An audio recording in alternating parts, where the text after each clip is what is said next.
Welcome, everybody out there to Don't Pick the Scab podcast. Today, we're honored to welcome Sid Mohasseb, a true entrepreneur philosopher whose life journey has been defined by resilience, curiosity, and a passion for for empowering others. Diagnosed with hemophilia as a child, he learned self-sufficiency early, immigrating from Iran to the U.S. at just 16. By 21, he had already launched and sold his first company, and by 27, become the youngest partner in a national consulting firm. Over the next 3 decades, Sid's journey spans founding, investing in, and turning around companies, always driven by the belief that failure is a stepping stone to becoming our best selves. As an educator at USC, UCI, and Chapman, and an author of the acclaimed The Caterpillar's Edge, we'll talk about that too, Sid has inspired thousands to pursue authenticity, agility, and excellence. Today, we'll explore Sid's insights on reinventing yourself, overcoming adversity, and building a purposeful future, especially for men navigating life after divorce. So welcome to the show, Sid. I think we're going to have a good one. Tell a bit about Pleasure, yourself. I got some questions for you. pleasure to be with you, my friend. You could have just said this is an old guy with a lot of scars on his back. Man, you have a huge resume. Oh my God, you've done a lot of stuff. Welcome to the Don't Pick the Scab podcast with the premise of connecting men over 40 with the tools and community to thrive in their divorce recovery, either before, during, or after a divorce. I joke around. I say I used to be 6'2", but now I'm 5'3". Life has pounded me down somehow. That's not funny, man, because I'm 6'2". That's that's not But funny. no, 6'2" is good. I'm 5'3". I've been pounded that. You've Yeah. been blessed. So what motivated you to immigrate to the U.S. at 16, and how did you handle the challenges of starting anew? Well, it's hard to, I'm 65, so it was a long damn time ago. Yep. So it's hard for me to say what was going on in my mind at that point, but I can guess, and I have some clues in defining that. For one thing, there's a fine line between genius and stupid. So I didn't know that there was going to be a revolution in Iran and it was going to be a messed Okay. up place. But I had no idea. This was 2, 3 years before, and I was in a hospital. I had some pain in my stomach, and I was reading newspapers and stuff. And I thought, for some reason, that hey, all these people who go out and get educated and whatever Mhm. outside of Iran, that's a great thing. I should do that. And as you mentioned, I have hemophilia, which is a blood disease, and I knew my parents would not agree because of my disease. But I pushed and I said, hey, I want to do this. And they disagreed. And there was a whole story around it of finally convincing them. It took a while. Mhm. It was not. But I think this also goes at the core of a lot of my beliefs now in terms of this idea of entrepreneurship. You mentioned I have built a lot of companies and so forth, but entrepreneurship, the way it's designed or defined originally in the 1700s, is defined differently. It says Mhm. if you have something and you want to exchange it with something better, knowing that there is risk, you are an entrepreneur. If you have something, and it doesn't define what that is. It could be your idea, it could be your time, it could be a product, it could be a service, it could be the fact that you are a great basketball player or a good musician. It's your talents. You have something, and you exchange that with something better, and you define what is better. Somebody may define better as lots of money and 3 homes, and somebody may define it as playing golf, or somebody may define it as being famous, and somebody may define it however you define it. And then there's a risk. You may not get there. So if I want to put it in that context, I think I exercised my entrepreneurship talent, which is what every immigrant does. When they pack up and go somewhere, there's plenty of risk. And they think they have something. It's their education, maybe it's the money, maybe it's the desires, maybe they've got something. And they pack up and they come somewhere where there's filled with risk and unknowns, and they don't know exactly, but in hopes, because nothing is guaranteed, in Correct. hopes to have a better life. And That's an entrepreneur. So you founded and exited several companies. What's the most lesson failure has taught you? What's the most lesson? The biggest lesson is that failure, if it doesn't come with learning, it's a mistake. And mistakes are not good. Mistakes are intentional. I make a Yeah. mistake in something. Failure was not intentional. So let me link this to your audience of folks that have been. So almost 50 to 60% of the people that get married get divorced. That's a fact. Yeah. Now, is 50% of the people stupid? No. They thought they were doing the right thing. They analyze. Everybody does. Is this the right person? Would I have a great life? Nobody gets into a marriage trying to screw up their life. Nobody does that. So they went through some analysis internally. But you see, 50% of the time, at least the analysis was wrong.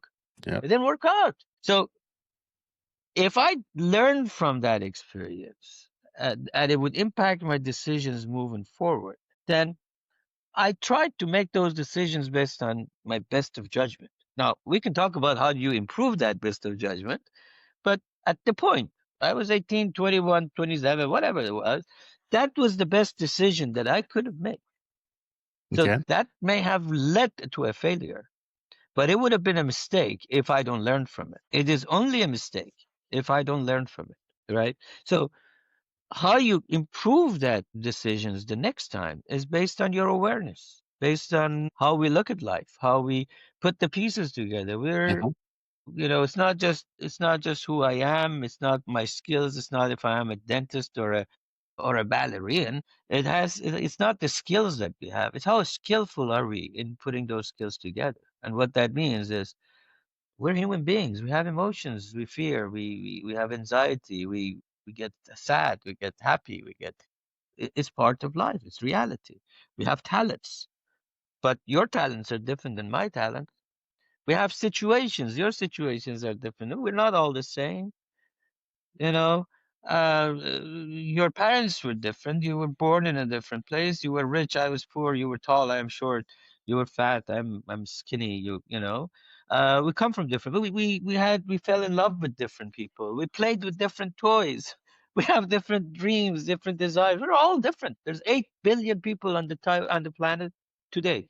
All different. 110 billion, David. 110 billion have come on this planet and gone. Name two that are exactly the same. None. None. So we're all unique. We're all different.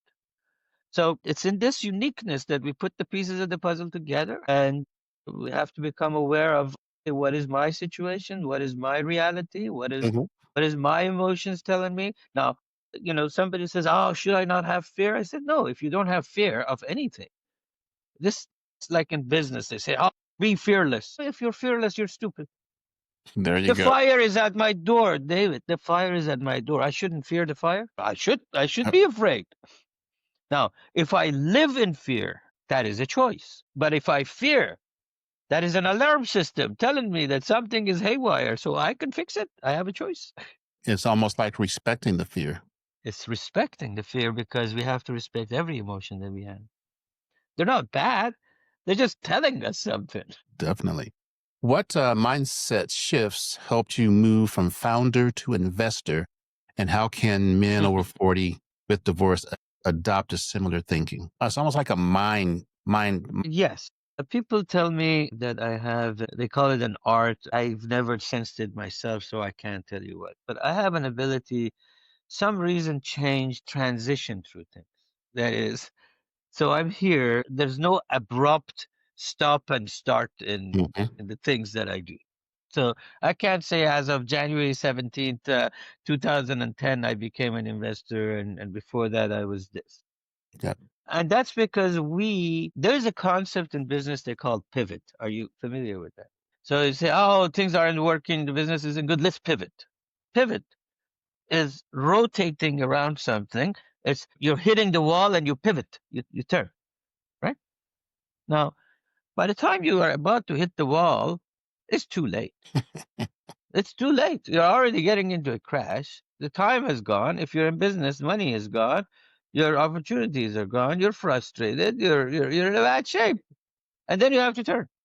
So I'll say that it should be a dance, because if you hear to the tempo of life, tempo of what we're doing, tempo of business, tempo of market, the rhythm of things, you could see where things are going. So it's almost like that it's almost like a pre-pivot It's a before you hit the pre-pivot, wall. call it. It's Yeah. that's what I'm saying. It's a dance. That pivot thing mostly comes out of ego. Oh, I'm gonna go just like one of those fearless things. Oh, Yeah. I'm gonna push through the pain. Oh, well, why do I want to push through the pain?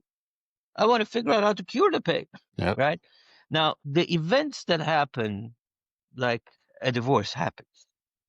You didn't plan on it. It happened for good reason, because you were satisfied at some point in time and now you're not satisfied. Simple. What happened in between?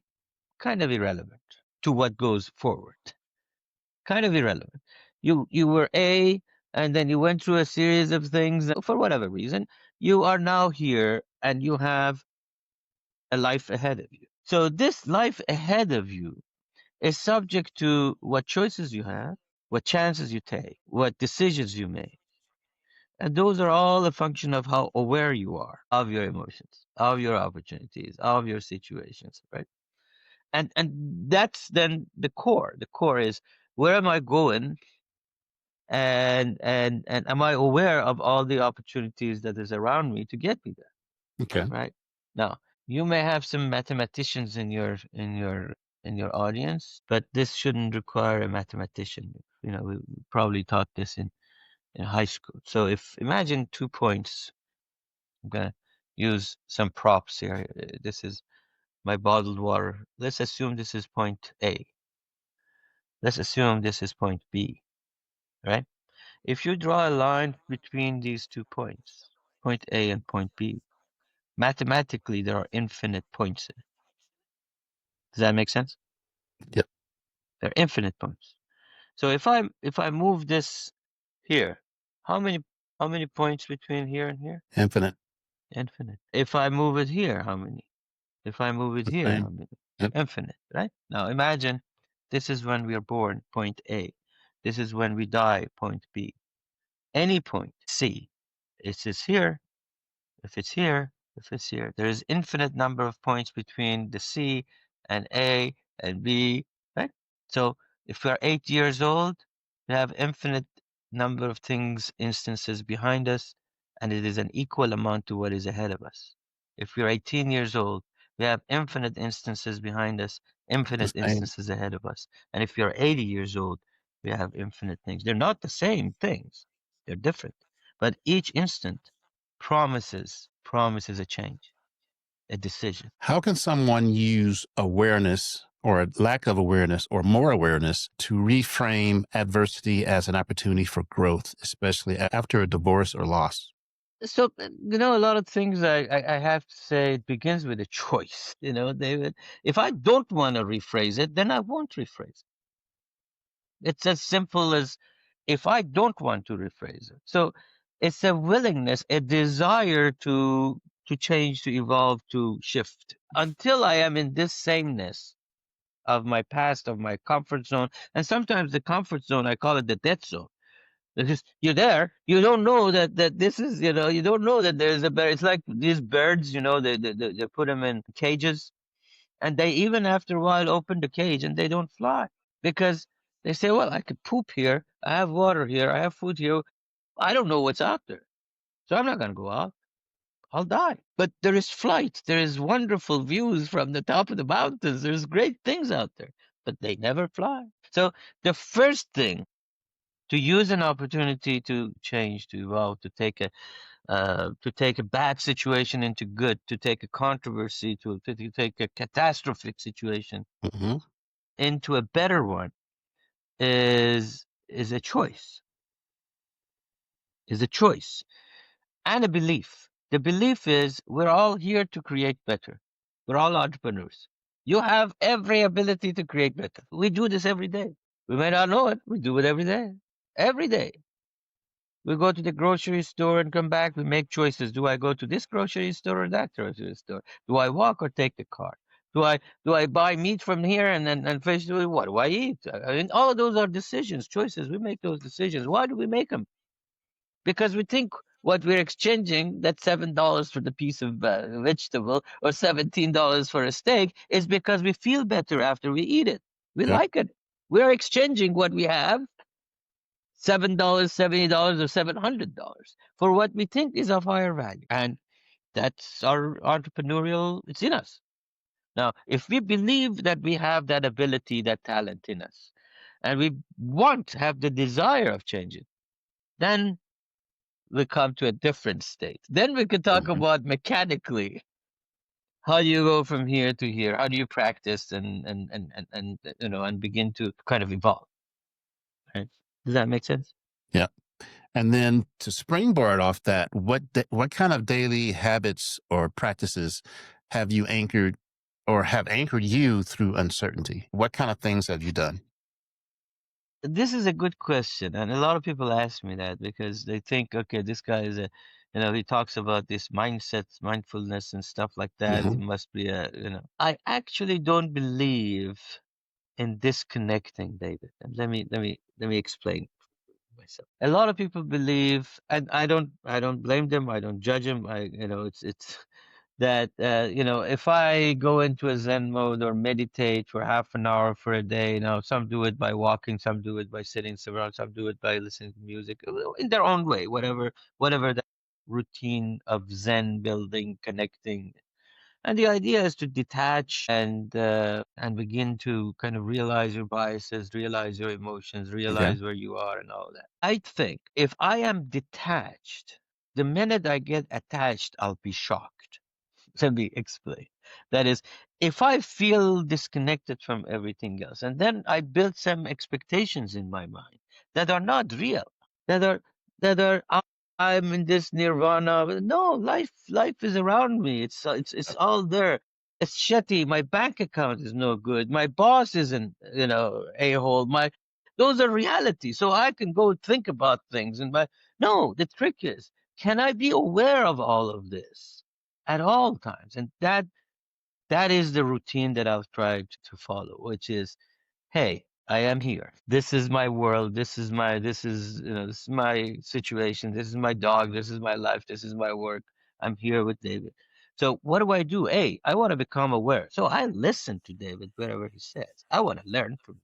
I want to be aware of our situation. I want to be aware of the fact that you have an audience and they have certain emotions and they're unique and they have certain challenges and so I have to be aware of them in order for me to say something that's meaningful to them, to you, So and you it can can't take a be isolated.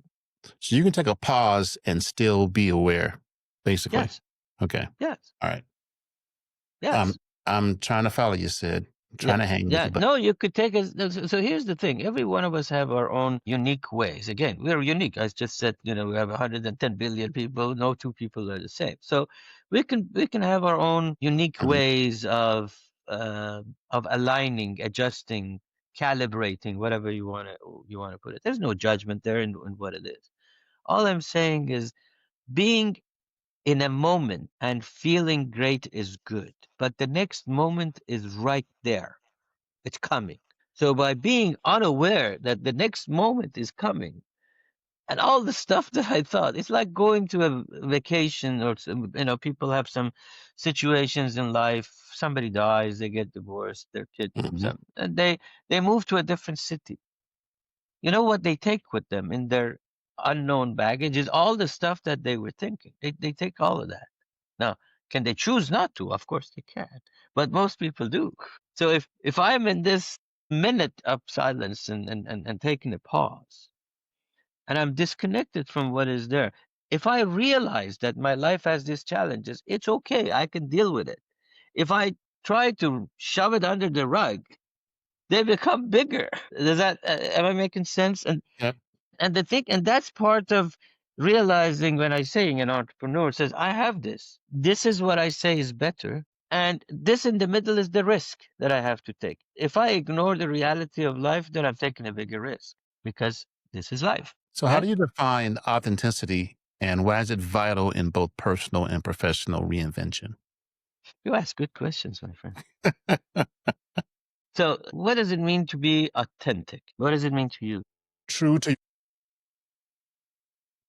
True is the key word, not fake. Most of it is true to yourself, because if you're true to yourself, then you would get the courage to be true to others. If you're not true to yourself, you begin to fake it, and then you begin to judge yourself against some measuring sticks that people have put in, and they say this is satisfaction, this is success. fake it to make it. Fake it to make it. Fake it to make it. So authenticity is being true to yourself. So how do you become true to yourself? How would you become true to yourself? Man, that's a good question. Face your fears head on. Don't don't try not to hide them underneath the rug or in a bag. So first you have to be aware of them Yep. before you rug them or not. Okay, so you have fears. Okay, I failed. Okay, that's a reality. I made a divorce. Yes, I have 2 kids. Now I have to pay this thing every month. I've got to pay Yep. this damn thing. It's a reality. I gotta do it. Right? Okay, it's a reality. So by by being true to not only myself and my emotions, but my situations and my talents, I can first analyze who I am. Then it's accepting who I am. Those are two different things. A lot of us bamboozle ourselves. You know, we have, I call it delusional hope. You know, Delusional hope. where does hope come from? We say I'm hopeful everything would be better. Well, how are you hopeful? Based on what evidence are you hopeful? If someone gives you hope, do they sell it? Where can I get it? Okay, you create hope, you engineer hope. Now, here's one thing: if I have cancer and I go and I sit here and I have cancer, who gives me hope? I go to this doctor and that doctor and doctor until I find somebody and I say, "Ah, this guy gave me hope. Okay, I'm going to adopt that hope, make it mine. Now I have engineered hope. I've created hope. Now, some of us create delusional hope, fake hope, false hope based on evidence that does not exist. It's almost like What? an engineering faith. Yes. Interesting. So to be aware of who I am first is to acknowledge it, to be aware of it, then acknowledge it, then not be delusional about things, but because you already have great deal of opportunities, capabilities, and talents to build great things, but you are not Elon Musk. That's okay. I saw that podcast, by the way, with the news anchor. That was pretty good. Let's shift gears here. What role does community play when recovering from a major life transition? How can you Oh, incorporate community? a huge thing.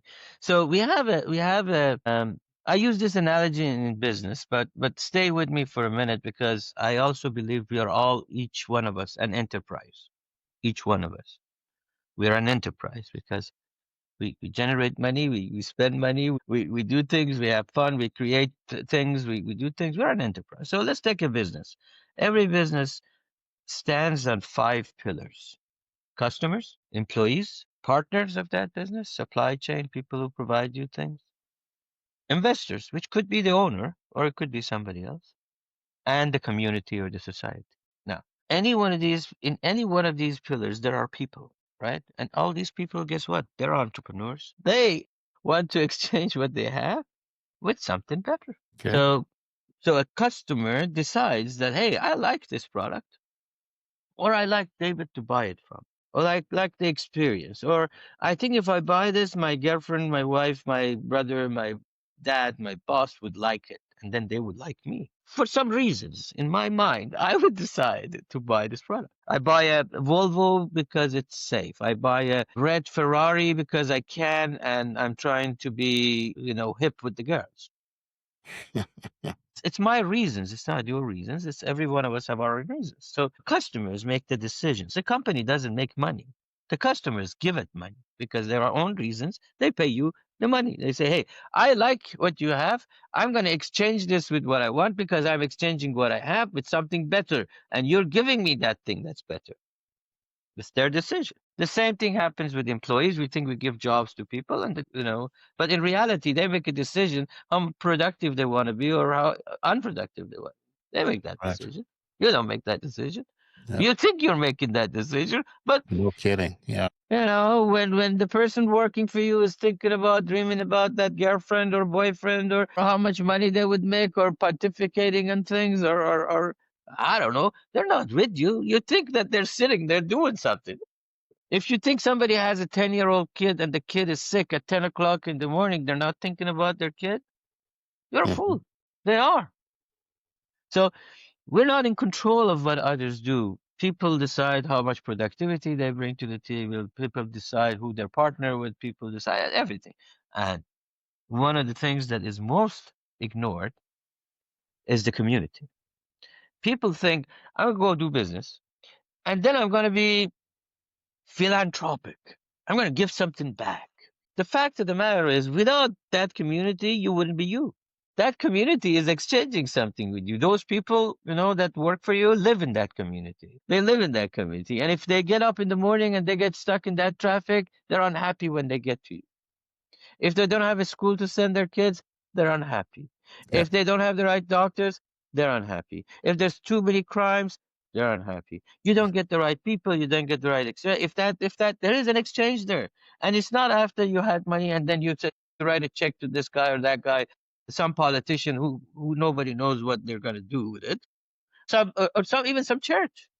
You want to be there? Be there from day one. Help the community day one, not day. No, we without that community piece, this columns, this business, this enterprise is Mhm. wobbling. It doesn't work right. The same applies to you and I as individuals. Is one of the Without the foundational community, parts. pardon me, It's one of the foundational parts. it's one of the foundational parts. Wow. And everybody we deal with, everybody in your church, everybody at work, everybody is your family. They are entrepreneurs. They're exchanging things every day. They want to be better, not because they've decided it's in their genes, it's in who they are. We're not built to survive. We're built here to create, Yeah. to be more. And if you help them be more, it has a magical effect. Mm. It has a compounding, I call it the compounding interest rate of helping others be satisfied. It's That's just an interesting. amazing thing. So explain. This is a two-part question because you got me thinking about this. Explain embracing flexibility and what's the difference between flexibility and pivoting. Ooh, it's huge. Okay. It's huge. What is the difference between resistance and resilience? I think resilience, you're able to bounce back. Resistance, you're fighting against. Correct. It's the same idea about pivot and flexibility. Oh, okay. Flexibility is about finding ways to solve something. Pivoting is about abandoning something for something else. Gotcha. Life is not about abandoning, but by the time you get to abandoning, the energy that you've invested, the time, the effort, your life, your emotions, all of that is you're pushing. It's just like resisting. You're resisting the change. You're resisting this thing. Well, Yep. water finds its way around things, but it resists in a dam. Gotcha. All right, Sid, you have knocked it out, man. You made me think today. Ooh. All right, so we got the attention of my men. What are the three things you want to tell them in their divorce recovery? What are the three important things you want to tell them? Three things. Number one, regardless of if you're 8, 18, or 80, there are infinite number of instances ahead of you to choose. Each one of those instances have tremendous amount of opportunity or potential. When we go through things, we feel this is an end. An end is a beginning. Mm-hmm. Every end is a beginning. So the first thing is realize that. The second is you are born to create better, and you define what is better. You are born to create better, and you define what is better. But there is risk in doing things. There is risk in leaving our comfort zone. Maybe that comfort zone was built when we were married, and then I'm all of a sudden I say, this was a routine for me. I knew how to deal Mm-hmm. with these set of things. I don't know how to deal with these set of things.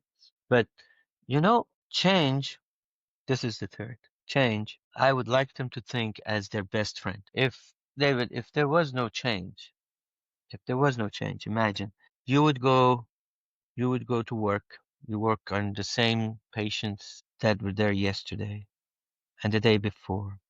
and the day before. Groundhog Day. It's and it's exactly it's Groundhog Day, and you work on tooth number 18 and this one and tooth number 21 and that one and then 18 and 21. They'll never get fixed. Your kids would be always 5 years old. You would have McDonald's for lunch every day. You don't see things grow. Imagine you're the best singer in the world, the best baseball player, basketball player, but you play the Mhm, same damn game every day. Change is not our enemy. Change is our best friend. It's the only friend I would claim.